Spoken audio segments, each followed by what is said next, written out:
This Crittenden Press podcast is sponsored by Hunt Law Group, Wesley A. Hunt, attorney.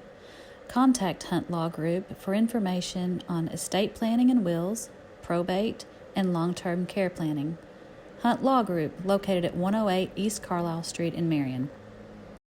Welcome to a special Crittenden Press podcast. We have as our guest today Anna Hillyard.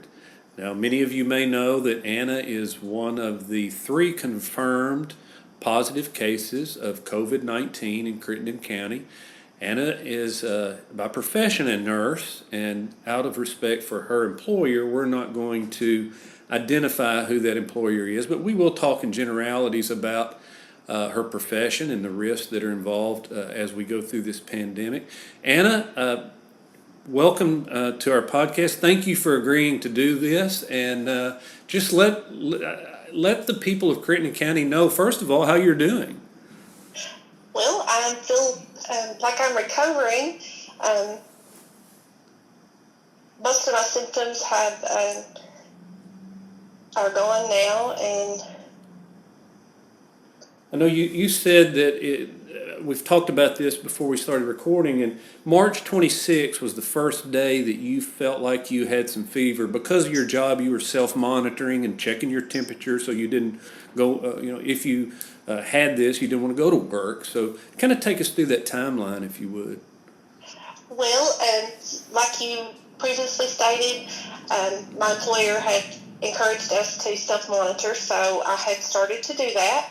And on I think it was a Thursday night, March the 26th, I checked my temperature and I was starting to run a low grade. So I talked to my employer the next day, and they encouraged me to go to the urgent care.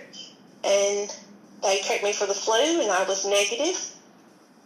So then they screened me for the COVID-19. And that took about a week to get the results back.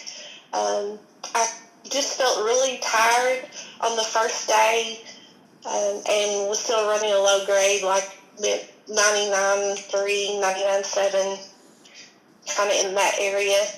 And really kind of mild symptoms on Saturday. Sunday of that week, I didn't run any fever at all. And then on Monday, that's when my fever spiked. It went up to 101.5, and it pretty well stayed in that area and in that range until probably Saturday, like next Saturday. Mm-hmm. After that, then I started to feel better, and I've still had a little cough. So I haven't returned to work yet, but I'm sure that I will soon. Mm-hmm. And I have still been in quarantine. So just to kind of visualize this, the 26th was on a Thursday, and this yes. Thursday will be a full month. It'll be since 3 weeks. Yeah, I believe 3 weeks. Oh yeah, 3 weeks. 3 weeks. That's yes. right. 3 weeks. Yes. Since you felt your first symptoms, but through this, you've talked a little bit about it. But have you ever gotten to the point that you were frightened that this could get worse, that it could go downhill? I mean, this is a pandemic. This is something that has shut the country down, for goodness sakes. Right. And so much is not known. They're still learning every day. Yes, I mean, I did monitor my oxygen saturation. Being a nurse, I did have that tool available to have a pulse oximeter, and of course it monitors your heart rate as well.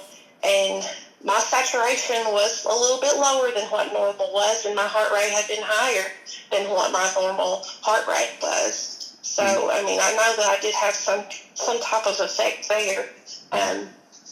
Yesterday, it had returned to pretty well my baseline, and but that is a scary thing, because I have, of course, I've read where that sometimes people, just kind of have respiratory symptoms all at once, and where it's an emergent situation. So, but I feel like I'm on the upswing now. Mm-hmm. So, were you Did you ever feel a lot of anxiety for having this? Or being a nurse, did you realize that, hey, I'm a generally healthy person, it's probably not going to affect me greatly. I may have some mild to moderate symptoms, but chances are they won't be severe. Did it cause that anxiety or not?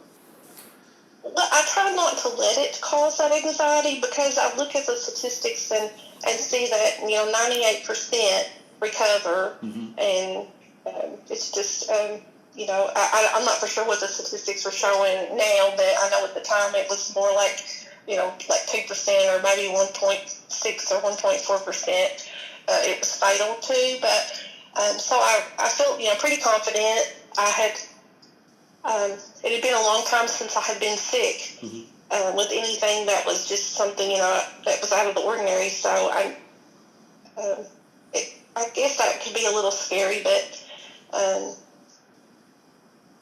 overall, like I said, I thought the statistics were with me. So you posted something on social media to the effect that you'd worked at the school for several years before you became a nurse, and you felt like your immune system was made a little stronger and would have protected you against this, but this thing crept in, huh? Yes, that's why that I pretty well knew that it had to be what it was, because I hardly ever get sick, and so that it was something that was different. Have you ever had the flu? If I did, it was probably whenever I was in first grade, when I was 6 years old. And I know I missed 4 days of school. And so I've been very fortunate. Yeah. So you knew this had to have been a pretty tough bug that was starting to bring you down. Yeah. And I know you lost your father, Bill Hayner, who had the gun shop out on a lot of people knew Bill for having the gun shop on the north side of town there for many years. And that was just a few weeks before, a few days before this all, about a week. Yeah. And so I know that's made this very difficult. Right. Sympathies to your family. And as that, you were telling me that you didn't get to see your mom much and go through the grieving process with her much because of this. Right. We haven't even got to sit down and fill out our thank you notes yet. So I've tried to stay away from her because, she's older, and that seems to be the population that it's hardest on. And so we just kind of made that decision that we weren't going to chance it. So and now I'm glad that I didn't, because, it kind of sneaks up on you. Yeah. Now, you have a grown child, but tell us but you're living at home with your husband only. And yes. So is that the only contact you've had to the outside world? Yes. Yeah. I had, since all of this had started, like the second week or whatever in March, before that I started showing symptoms, the only places I had been was to our local dollar store and our local food giant, and I had been staying home anyway, practicing the social distancing and just going out to get what I had to get. So I had made probably maybe a couple of trips out in the previous weeks before I started getting sick. And that was all. What have you been doing to occupy your time? I hope you haven't been watching the 24-hour news cycle. No. I was ready to turn that off. I have slept a lot the first week. Like I said, it made me really fatigued, and so I did sleep a lot. And then since I've been feeling better this week, I'm working on my bachelor's degree, and so I'm almost finished with that. So I wrote a paper this week and just trying to fill in the time.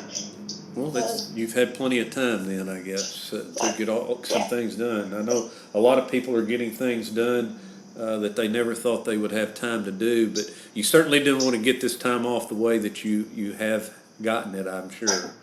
Right. Well, we appreciate your time, and we will continue praying for you for improvement, and so that you can get back to work. I assume you'll go back and be a nurse. Yes, I should this next week. I should be going back. Yeah. Okay. Well, I should. thank you, Anna. We You're really welcome. appreciate you telling your story here on our podcast. You're welcome.